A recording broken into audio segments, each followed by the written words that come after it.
Wypierdalać! Wypierdalać, kurwa!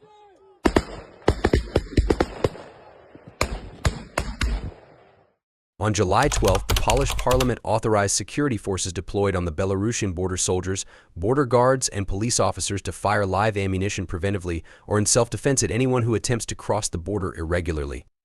Agents who use their weapons at the border when the life, health, and freedom of members of the police are threatened in the context of a direct and illegal attack against the inviolability of the state border are now exempt from liability.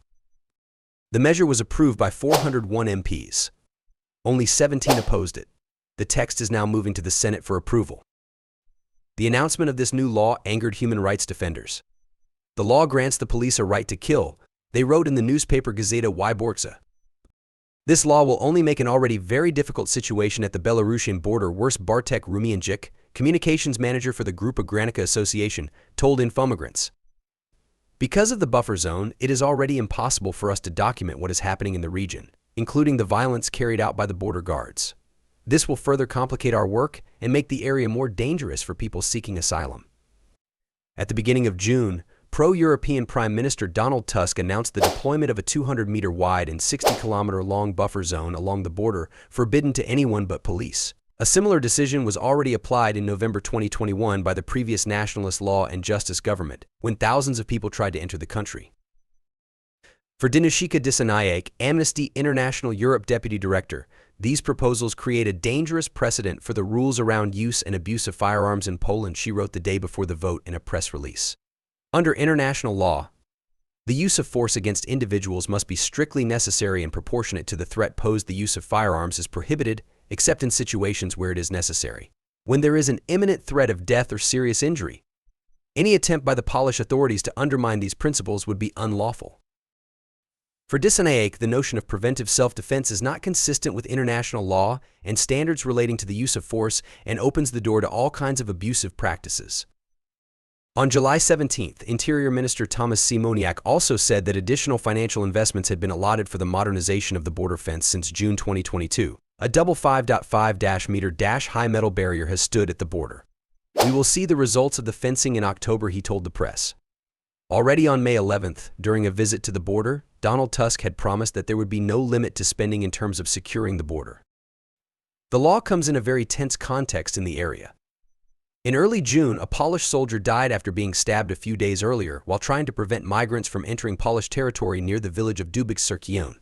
In March, 3 border guards were suspected of using their firearms on migrants and arrested. Their arrest sparked very strong reactions from the opposition and created controversy in the country, Bartek Rumianczyk said. The establishment of the new emergency zone also makes the work of police there opaque. NGOs and migrants regularly call out police violence at the border. For a month, Grupa Granica observed an increase in the feeling of impunity of the uniformed forces and nationalists who want to take matters into their own hands. In addition to the violence, pushbacks towards Belarus are increasing. According to our information, 66 people, who had been given power of attorney for their asylum request, were turned back to the Belarusian side, Bartek Rumianczyk said, including minors and pregnant women. This is once again proof that the right to asylum is not respected at the border, and even less so when NGOs are not there to observe what is happening.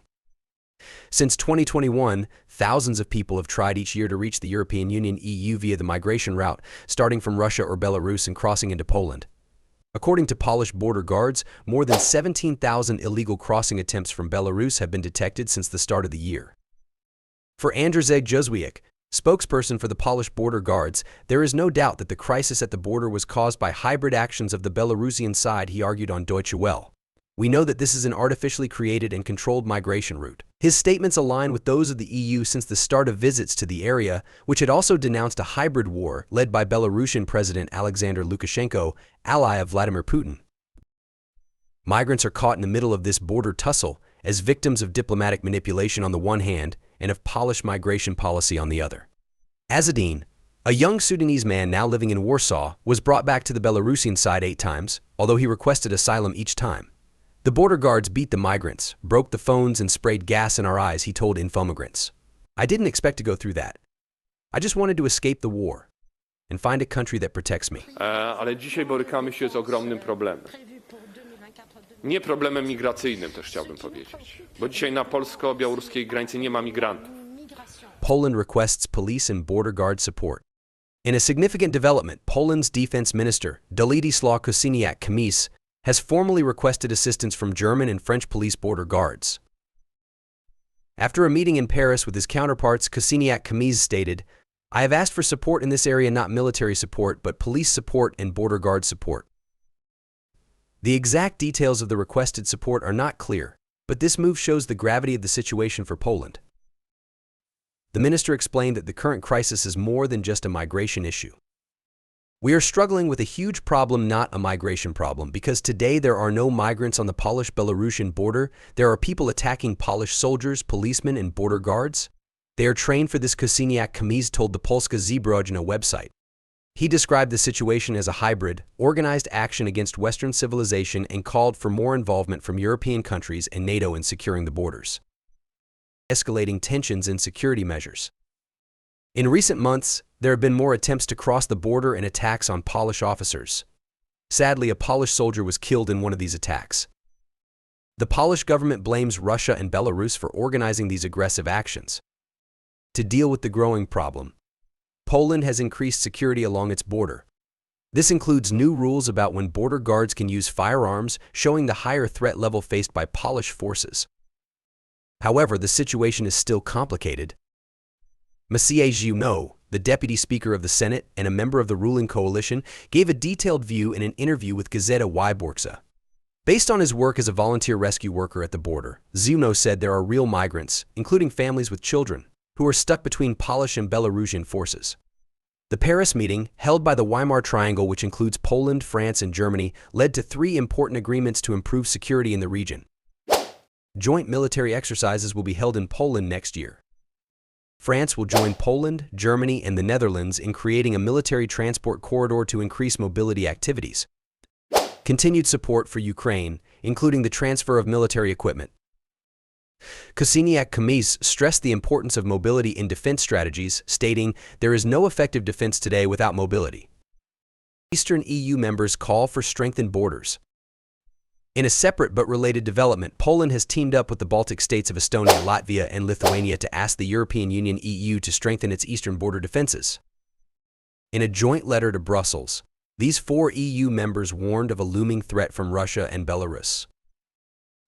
The letter mentioned concerns about different types of hybrid attacks, such as intimidation using migrants as tools, sabotage, disinformation, foreign information manipulation and interference, and cyber attacks. The signers asked the EU to spend more and work together on defense initiatives within the EU and with NATO. Potential border closure with Belarus. As the situation continues to change, Poland is considering taking more serious actions. Foreign Minister Radosław Sikorski said that the country is considering closing all checkpoints with Belarus because of the ongoing migrant influx. This possible decision has raised concerns. Exiled Belarusian opposition leader Svetlana Tikhanovskaya urged Poland to reconsider, emphasizing the importance of keeping Belarus connected to Europe. EU border crisis on visa policy. The growing border crisis and possible policy changes could affect EU visitors and immigrants, especially with the European Travel Information and Authorization System (ETIAS) and Schengen visa rules. The ETIAS system, soon to be implemented, aims to improve security in the Schengen area. However, the current situation might lead to stricter checks and longer processing times for travelers. Long-term visitors, like students, digital nomads, and investors, might face more scrutiny and possible delays in visa applications or renewals. Families planning to move to Poland or nearby regions might face more challenges in the immigration process. The increased security measures could lead to more thorough background checks and longer waiting times for residency permits.